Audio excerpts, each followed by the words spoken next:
नमस्कार, मैं हूं बालकृष्ण थरेजा। आप देख रहे हैं डेली लाइफ। आइए शुरुआत करते हैं आज के मुख्य समाचारों की। विधानसभा चुनाव के बाद प्रत्याशियों के समर्थकों ने शुरू किया हार जीत पर मंथन का कार्य। नोहर में कांग्रेस प्रत्याशी अमित चाचाण के समर्थकों ने जीत के बाद मनाई खुशियां। शिक्षिका मंजू गुप्ता को मिला शिक्षक सितारे सम्मान, विद्यालय स्टाफ ने किया अभिनंदन। नरमे की फसल के कमजोर भाव से किसान नाखुश, नरमे की समर्थन मूल्य पर खरीद करने की मांग।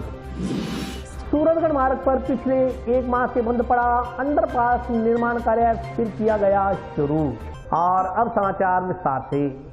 विधानसभा चुनाव परिणाम आने के बाद जीत हार पर मंथन का काम शुरू हो गया है। सोमवार को जहां विजेता रहे प्रत्याशियों के निवास पर जुटे समर्थकों के चेहरे खिले नजर आए, वहीं हारे हुए प्रत्याशी व उनके समर्थक हार के कारणों पर मंथन करते हुए नजर आए। विधानसभा चुनाव की मतगणना का कार्य रविवार को संपन्न हुआ। चुनाव के नतीजे जहां जिले में कांग्रेस के लिए अच्छे रहे, वहीं भारतीय जनता पार्टी मात्र अपना खाता खोलने में ही कामयाब हुई। एक जगह निर्दलीय ने जीत का परचम लहराया। सोमवार को जहां विजेता रहे प्रत्याशियों के निवास पर जुटे समर्थकों के चेहरे खिले नजर आए, वहीं हारे हुए प्रत्याशियों व उनके समर्थक हार के कारणों का मंथन करते नजर आए। विधानसभा चुनाव में कहां चूक हुई, कहां मेहनत में कमी रह गई, कहां कसर बाकी रही, विरोधी दलों ने क्या जादू किया, ऐसे तमाम सवालों के जवाब ढूंढने के लिए बैठकें शुरू हो चुकी हैं। हनुमानगढ़ विधानसभा क्षेत्र से भारतीय जनता पार्टी के प्रत्याशी अमित साहू करीब 9,000 मतों के अंतर से निर्दलीय प्रत्याशी गणेश राजबंसल से चुनाव हार गए। सोमवार को अमित साहू पार्टी कार्यकर्ताओं के साथ घिरे नजर आए। यहाँ भी हार के कारणों पर घंटों मंथन हुआ। मीडिया से बातचीत करते हुए भाजपा प्रत्याशी अमित साहू ने विधानसभा चुनाव में विजय रहे प्रत्याशियों को बधाई व शुभकामनाएं देते हुए कहा कि जनता का निर्णय सर्वोपरि है। प्रदेश में भारतीय जनता पार्टी की सरकार बनने पर पार्टी कार्यकर्ताओं को बधाई देते हुए उन्होंने कहा कि पूरे प्रदेश में भाजपा को जो सहयोग और आशीर्वाद राजस्थान की जनता ने दिया, उसके लिए वे जनता का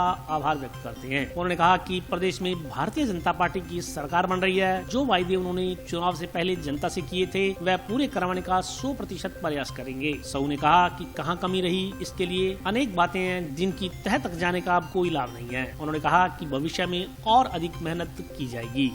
सभी मतदाताओं का, कार्यकर्ता बंधुओं का, सभी का बहुत बहुत आभार। जनता का निर्णय सर्वोपरि है। मैं जो जीते हैं उनको बहुत बहुत बधाई और शुभकामनाएं देता हूं। साथ ही साथ भारतीय जनता पार्टी के सभी कार्यकर्ताओं को प्रदेश में भारतीय जनता पार्टी की सरकार बनने पर बहुत बहुत शुभकामनाएं। पूरे प्रदेश में भारतीय जनता पार्टी को जो आशीर्वाद और सहयोग प्रदेश की जनता ने दिया, उसके लिए सभी का आभार। साथ ही साथ मैं हनुमानगढ़ में मेरे सभी कार्यकर्ता बंधुओं, मतदाताओं से बिल्कुल इस बात के लिए ये कहूंगा कि उनके मेरे लायक कोई भी काम हो तो मैं उनके लिए हाजिर हूँ, हर वक्त हूँ और 36 की 36 कौमों के लिए हूँ। जातिवाद ना किया, ना कभी करूंगा और ना ही कभी किया। मैं ये उनका कहूंगा कि उनको बहुत बहुत बधाई हो। हनुमानगढ़ का विकास करवा सकें तो बिल्कुल करवाएं। पूरे प्रदेश में उनको ये दिया है, जिम्मेवारी दी है हनुमानगढ़ के लोगों ने, तो जिम्मेवारी को ढंग से निभा के और पूरे हनुमानगढ़ विधानसभा क्षेत्र का विकास करवाने में भारतीय जनता पार्टी की सरकार है। जो वादे मैंने और डॉक्टर राम प्रताप जी ने लोगों से किए, उनको पूरा कराने का बिल्कुल 100% प्रयास करूं। कमी कहाँ रही, कहाँ नहीं रही, ये अनेक बातें हैं। इसमें जाने से कोई फायदा नहीं है। आगे और ज्यादा मेहनत करेंगे और भारतीय जनता पार्टी को ज्यादा से ज्यादा हनुमानगढ़ विधानसभा में ऊपर ले जाने का प्रयास करूंगा। नोहर के कांग्रेस प्रत्याशी अमित चाचाण के दूसरी बार चुनाव जीतने पर उनके समर्थकों ने एक दूसरे को रंग गुलाल लगाकर खुशी का इजहार किया। नोहर विधानसभा क्षेत्र से कांग्रेस के अमित चाचाण लगातार दूसरी बार विधायक चुने गए हैं। अमित चाचाण के विजय होने पर कार्यकर्ताओं ने होली व दिवाली एक साथ मनाई। अमित चाचाण ने कड़े मुकाबले में भाजपा के निकटतम प्रतिद्वंदी अभिषेक मटोरिया को 895 वोटों से हराया। वर्ष 2018 में भी कांग्रेस के अमित चाचाण ने भाजपा के अभिषेक मटोरिया को हराया था। अमित चाचाण लगातार दूसरी बार अभिषेक मटोरिया को हराने में कामयाब रहे। नोहर विधानसभा क्षेत्र की 19 राउंड की हुई मतगणना में कभी कांग्रेस तो कभी बीजेपी ने बढ़त बनाई, मगर अंतिम परिणाम कांग्रेस के पक्ष में रहा। हार जीत का अंतर मामूली होने के कारण केवल पोस्टल पेपर की गिनती दोबारा कराई गई। कांग्रेस प्रत्याशी अमित चाचाण के विजय होने पर कार्यकर्ता खुशी से झूम उठे। नोहर में अमित चाचाण के निवास के आगे भारी संख्या में एकत्रित हुए कार्यकर्ताओं ने मिठाई बांटकर, पटाखे छोड़कर, गुलाल उड़ेलकर खुशी का इजहार किया। वहीं मामूली अंतर क्षेत्र से चुनाव हार जाने के कारण भाजपा कार्यकर्ताओं में मायूसी देखी गई। मैं तमाम मेरे पार्टी के वरिष्ठ नेता, कार्यकर्ता, क्षेत्र के मतदाताओं का बहुत बहुत आभार प्रकट करता हूँ कि उनके आशीर्वाद से, उनके सहयोग से मुझे दूसरी बार राजस्थान की विधानसभा में जाने का आज अवसर मिला। इसके लिए तमाम क्षेत्रवासियों का बहुत बहुत आभार एवं धन्यवाद। और मैं उनको यही कहना चाहूँगा कि जिस उम्मीद और विश्वास के साथ आपने मुझे दूसरी बार राजस्थान की विधानसभा में भेजा है, मैं सदैव यही प्रयास करूँगा कि आपके उम्मीद और विश्वास पर खरा उतरूँ, छत्तीस बिरादरी का मान और सम्मान करूँ, क्षेत्र में विकास के नए आयाम स्थापित करूँ। जनता ने निश्चित रूप से विकास के नाम पर मतदान किया है। जिस तरह से आप सबने देखा कि विपक्ष के साथियों ने विकास के काम को दूसरी तरफ रखते हुए जिस तरह से जाति धर्म का जहर घोलने का काम किया, जिस तरह से आरोप प्रत्यारोप लगाने का काम किया, जिस तरह धनबल का प्रयोग किया, उसे नकारते हुए क्षेत्र की जनता ने विकास के नाम पर मुख्यमंत्री अशोक गहलोत जी के जन कल्याणकारी योजनाओं के नाम पर मतदान किया है। उसी की बदौलत आज मैं दूसरी बार राजस्थान की विधानसभा में पहुंचा। हमारे जो चाहे नौर को जिला बनाने की मांग हो, चाहे नौर के 14 ग्राम सिंचित करने जो मुख्यमंत्री ने बजट में घोषणा की, 100 करोड़ का प्रावधान किया, वर्चुअल शिलान्यास किया, उसका हम काम आगे बढ़ाएंगे। सुई ब्रांच का नहर जो का निर्माणाधीन का 2005-4 में भाजपा सरकार ने बंद कर दिया था, उसको भी आगे बढ़ाने का काम करेंगे। चेटा सिगरा सर के बाद प्रत्येक किसान के खेत तक पानी पहुंचाने का हमारा प्राथमिकता रहेगी। जीत ही होती है। उम्मीद तो मुझे ज्यादा मतों से जीतने की थी, लेकिन फिर भी मैं छत्तीस जनता का आशीर्वाद धन्यवाद देना चाहता हूँ कि उन्होंने मुझे जिताकर राजस्थान की विधानसभा में भेजने का काम। ये मैंने अभी ताजा अपडेट देख कहने के किस तरह से कितनी सीटें हमारी आ रही है। काउंटिंग में मुझे देरी से होने की वजह से मैं बहुत पहुंचा हूँ। शाम को अभी देखेंगे क्या स्थिति पूरी ओवरऑल राजस्थान में रहती है। ये तो अभी रिजल्ट देखने के बाद ही पता चलेगा कि किस तरह से जनता ने बहुमत देने का काम किया है। नौर की क्षेत्र की जनता, मानगढ़ जिले की जनता, जिसने 3 सीटें कांग्रेस की झोली में डालने का काम किया, उसके लिए मैं तमाम जिले के क्षेत्रवासियों का बहुत बहुत आभार धन्यवाद करता हूँ। डबली राठान के राजकीय उच्च माध्यमिक विद्यालय की शिक्षिका मंजू गुप्ता को राजस्थान के शिक्षक सितारे सम्मान मिलने पर विद्यालय में उनका स्वागत किया गया। डबली राठान के राजकीय उच्च माध्यमिक विद्यालय की शिक्षिका मंजू गुप्ता को राजस्थान के शिक्षक सितारे सम्मान से सम्मानित किया गया। निदेशालय माध्यमिक शिक्षा राजस्थान बीकानेर की ओर से जयपुर के एक होटल में हुई राज्य स्तरीय राजस्थान एजुकेशन रिट्रीट में शासन सचिव नवीन जैन, RKSB के राज्य नोडल अधिकारी अरुण शर्मा के हाथों क्षेत्र के राज्य शिक्षक पुरस्कार विजेता मंजू गुप्ता को प्रदेश के क्रिएटिव, नवाचारी, डिजिटल दक्ष शिक्षक के रूप में राजस्थान के शिक्षक सितारे सम्मान से नवाजा गया। राज्य स्तरीय पुरस्कार से सम्मानित होने के बाद हनुमानगढ़ लौटने पर सोमवार को शिक्षिका मंजू गुप्ता का डबली राठान के राजकीय उच्च माध्यमिक विद्यालय में अभिनंदन किया गया। मंजू गुप्ता ने बताया कि शिक्षा विभाग की ओर से राजस्थान की शिक्षा में बढ़ते कदम के तहत हुई इस कार्यशाला में शिक्षा विभाग की ओर से प्रदेश के सरकारी स्कूलों में दक्षता आधारित शिक्षण को बढ़ावा देने और शिक्षकों में दक्षता आधारित शिक्षण के प्रति समझ विकसित करने के उद्देश्य से राजस्थान के शिक्षक सितारे कार्यक्रम आयोजित हुआ। मंजू गुप्ता ने बताया कि उन्होंने राजस्थान के शिक्षक सितारे कार्यक्रम के तहत गतिविधि आधारित शिक्षण को वीडियो के रूप में तैयार किया। टीचर इनोवेशन क्लब के एक सक्रिय सदस्य के रूप में शिक्षण जगत में नवाचार प्रदान करने एवं पिटारा मैजिक ऑफ ABL बुक के निर्माण में महत्वपूर्ण योगदान दिया। राजस्थान के शिक्षक सितारे कार्यक्रम में उदाहरण स्वरूप उनके कक्षा कक्षीय शिक्षण को दिखाया गया। अध्यापिका मंजू गुप्ता ने कहा कि उन्हें प्रदान किया गया मान सम्मान तभी सार्थक होगा जब पूरे प्रदेश के शिक्षक राजस्थान में शिक्षा के बढ़ते कदम कार्यक्रम से जुड़ेंगे। उन्होंने साथी शिक्षकों को संदेश दिया कि वे निरंतर अपना कार्य करते रहें, कार्य को विराम न दे। शिक्षक हमारा रोजगार या रोजी नहीं बल्कि ऐसा काम है जिसके माध्यम से शिक्षक एक समाज का निर्माण करता है। शिक्षक सितारे, राजस्थान के शिक्षक सितारे मुझे अवार्ड मिला है। ये शासन शिक्षा सचिव हमारे नवीन जैन जी जो हैं उनके द्वारा किया गया नवाचार है। इसमें जितने भी उच्चाधिकारी थे वो जुड़े हुए हैं और इसमें हमें जो करना होता था ये वीडियो बनाना है बच्चों को, उनको शिक्षण अध्ययन की और उसको अपलोड करना था। तो इसमें इनोवेटिव टीचर क्लब बनाया गया था जिसके अंतर्गत पूरे राजस्थान के 65,000 स्कूलों में से शिक्षक जुड़े और सभी राज्यों से अपनी अपनी परफॉर्मेंस उन्होंने दी और फिर उसके द्वारा एक वीडियो सेलेक्ट होता था जो कि गवर्नमेंट ऐप पर और राजस्थान के जो गवर्नमेंट ऐप हैं उन पे अपलोड किए जाते थे। और जब इनका चुनाव हुआ तो उन टीचर्स के सम्मान में शिक्षा विभाग द्वारा जयपुर के रमादा होटल में 30 और 1 तारीख को ये कार्यक्रम आयोजित किया गया। बहुत ही अच्छा और उच्च स्तरीय इवेंट था ये, जिसमें टीचर्स के लिए स्टे और उनके लिए अवार्ड की तैयारी की गई थी। और शिक्षा सचिव नवीन जैन जी द्वारा अरुण जी जो बीकानेर के माध्यम शिक्षा से हैं, उन्होंने अपने विचारों से अब हमारा मार्गदर्शन किया। विद्यालयों में जाके बच्चों को आपको और ज़्यादा अच्छा कैसे करना है वो बताया। अब इसमें हमने जो कार्य किए हैं लगातार हम इनोवेटिव टीचर ग्रुप में, क्लब में जुड़े रहे।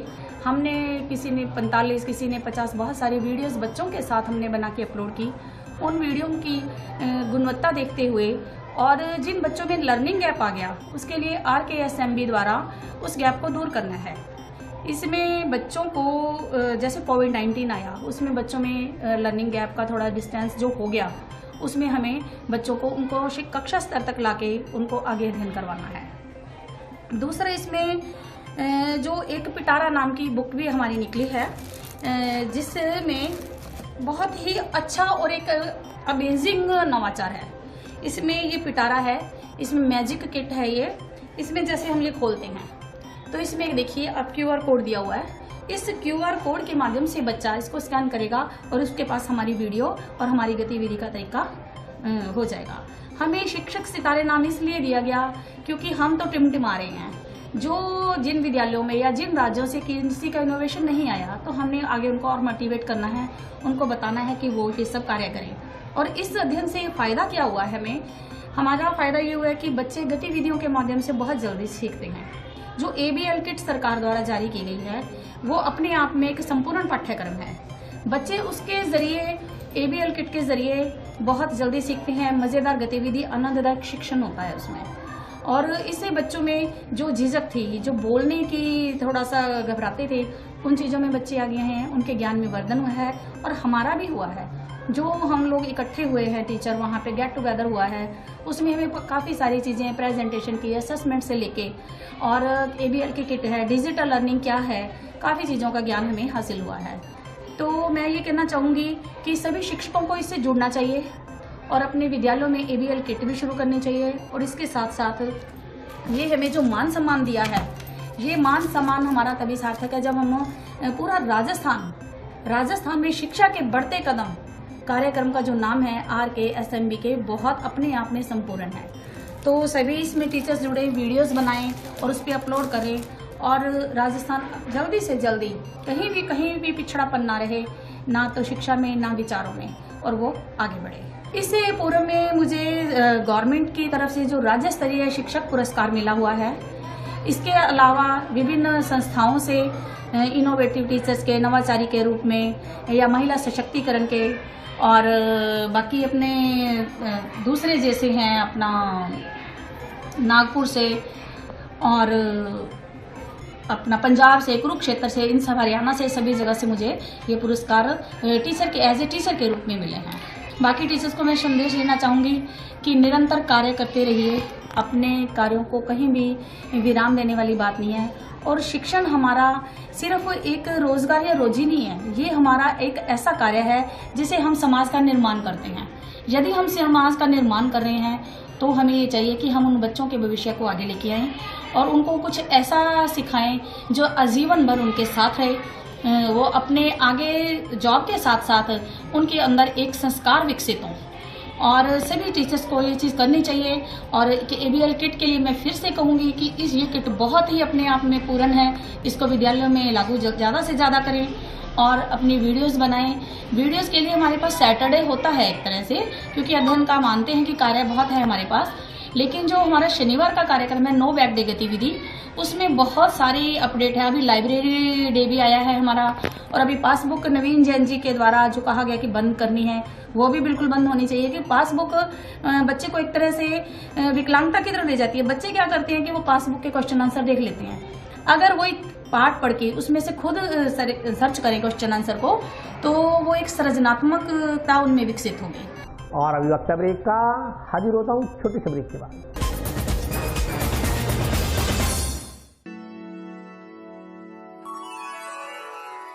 यूं तो कई बार मुझे हंसते देखा है, पर ये हंसी कुछ और है। ये गहना मुझ पर जचता है, पर ये महज एक गहना नहीं,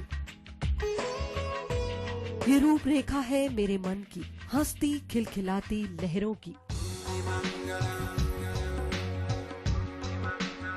जो आतुर थी अब तक मुझ पर सजने को। इसलिए ये गहना ही मेरा सच्चा श्रृंगार है, श्रृंगार है, श्रृंगार है।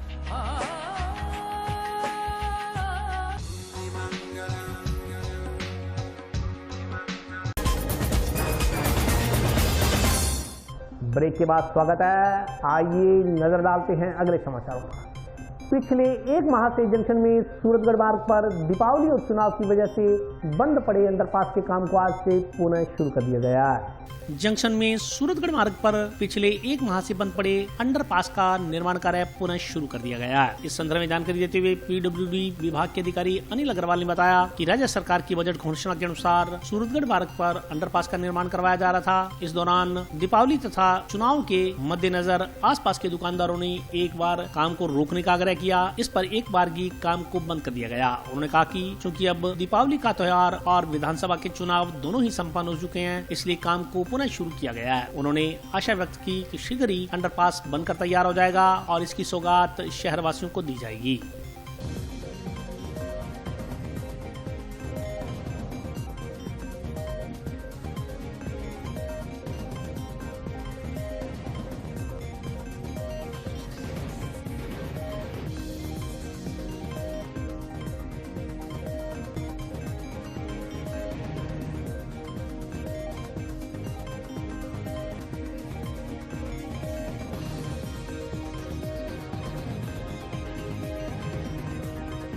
हनुमानगढ़ सूरतगढ़ सड़क पर जो रेलवे फाटक है उसके स्थान पर डबल बॉक्स आरई भी इस वर्ष की बजट घोषणा के अंदर स्वीकृत हुआ था। 20 करोड़ की लागत से उक्त कार्य पूर्व में प्रारंभ किया जा चुका था।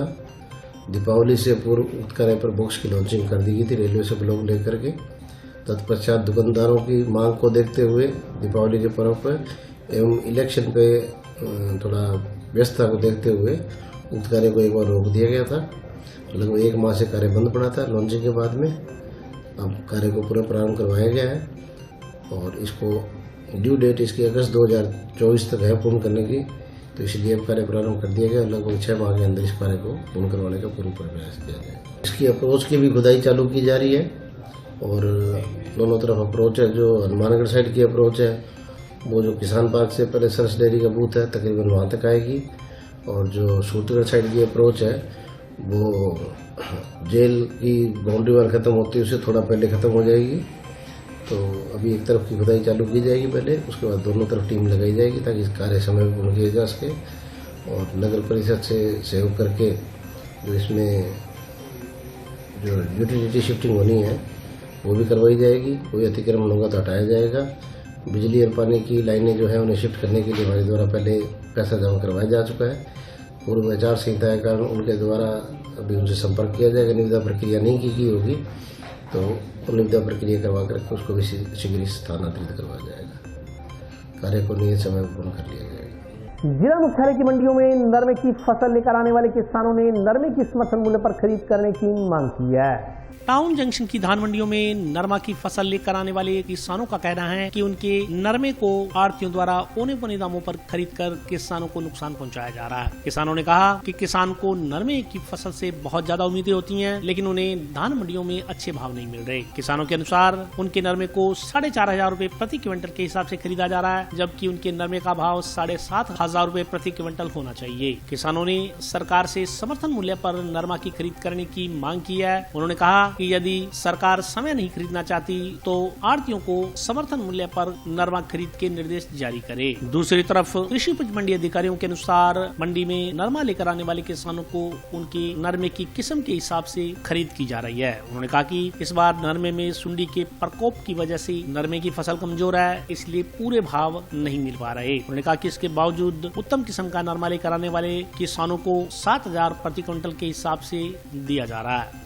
नरमा मंडी के अंदर बिक रहा है, इसमें किसानों को भारी नुकसान हो रहा है। जो सरकार का समर्थन मूल्य है वो 6900 रुपये है। अभी फिलहाल मंडी के अंदर नरमे की बोली है जो 4500 से लेकर 6900 तक, मतलब किसानों को 2,200 रुपये के लगभग एक क्विंटल के पीछे नुकसान हो रहा है। तो हमारा मानना ये है कि अभी गवर्नमेंट जो नरमा खरीद रही थी वो बंद हो गई, और जो ये बाणिये मतलब माल खरीद रहे हैं इनको समर्थन मूल्य है जो सरकार का तय किया हुआ उस पे नरमा खरीदना चाहिए ताकि किसान को मार ना पड़े इसके साथ साथ किसान को भी मार है, और जो मतलब ये छोटा जमींदार है वो बिल्कुल मतलब खत्म हो गया है। 4500-4600 रुपए के भाव में ये नरमा है, जो किसान की जो 8 महीने की फसल है, जो दिन रात मेहनत करके उसने इसको पैदा किया और मंडी के अंदर लेके आया है, तो ये कोडियों के भाव बिक रहा है। नरमे का भाव है, को भारी नुकसान हो रहा है, जिसमें किसानों को भारी नुकसान हो रहा है। अब नरमा 4500-4600 रुपए बिक रहा है, तो नुकसान तो हो ही रहा है। 2200-2300 रुपए एक क्विंटल के पीछे नुकसान हो रहा है। तो जिस किसान का मतलब 100 कुंटल नरमा होता था, उसको कम से कम भी इसमें इसके 2 लाख रुपए का नुकसान हो रहा है। तो सरकार को और ये बाणियों को आपसी में सहमति होकर के जो नरमा है, उस समर्थन मूल्य पर खरीदना चाहिए, और इससे ताकि किसान खुशहाल रहे, किसान की बचत हो सके। नरमा बेचना है, नरमा विकी जाता है 5500, 6000, 7 लास्ट है।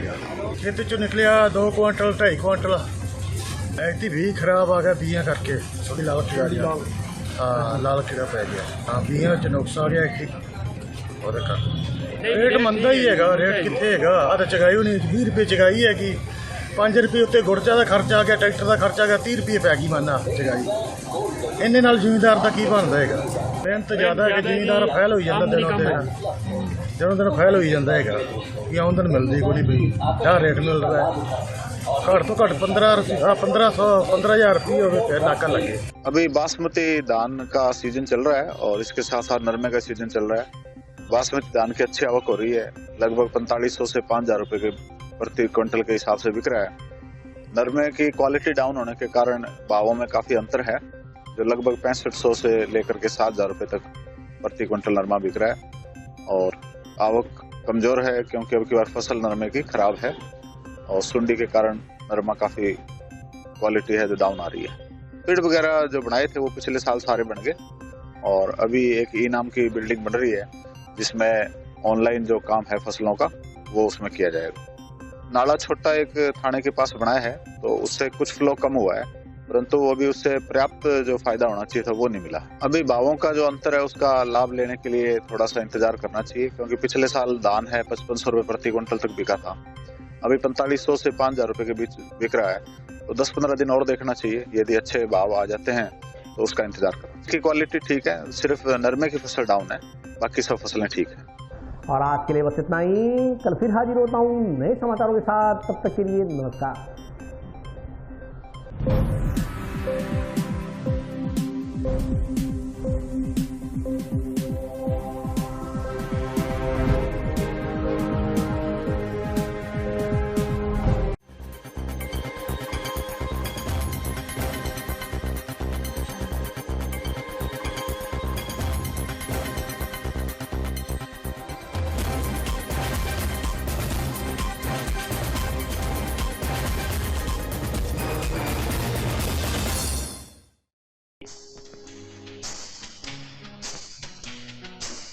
क्या बात है, मुबारकबाद नहीं दोगे? मुबारक हो मिस चौधरी, मुबारक हो। आपको भी मुबारक हो। Thank you. ब्रह्मचारी, आज एक ऐसा गीत सुना दो कि हमारी खुशी का ये लम्हा अमर हो जाए। आप जानते हैं मैं मोहब्बत के गीत गाता हूँ, और मोहब्बत के गीतों से कोई खुश होता है और कोई